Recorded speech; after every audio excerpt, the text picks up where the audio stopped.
دوسرا سوال کیا گیا کہ انجیکشن لگوانے سے روزہ ٹوٹ جاتا ہے۔ محترم احباب گرامی، انجیکشن دو قسم کا ہوتا ہے، اس کو یہ مسئلے کو سمجھنے کی ضرورت ہے۔ ایک انجیکشن ہے جو وینز میں لگتا ہے، اور ایک انجیکشن ہے جو چمڑے یعنی گوشت میں لگتا ہے۔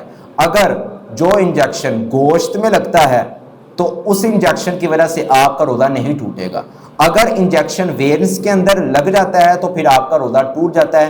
اسی سے اگر شوگر کا مریض جو انسولین کا ٹیکہ لگاتا ہے، اگر انسولین کا ٹیکہ، کیونکہ انسولین کا جو ٹیکہ ہے وہ گوشت کے اندر وہ لگایا جاتا ہے، وہ وینز کے اندر نہیں لگایا جاتا، اسی سلسلے کے اندر اگر شوگر کا مریض بیماری کی وجہ سے افطاری سے پہلے یا پھر روزہ رکھنے کے بعد اگر وہ انسولین کا ٹیکہ لگا لیتا ہے تو رخصت دی گئی ہے، اس میں کوئی حرج نہیں، اس کا روزہ برقرار رہے گا۔ اگر کوئی انجیکشن اس کا گوشت کے علاوہ اگر وینز میں اگر وہ لگواتا ہے تو پھر اس کا روزہ ٹوٹ جائے گا، اس کو دوبارہ روزے کی قضائی دینی پڑے گی۔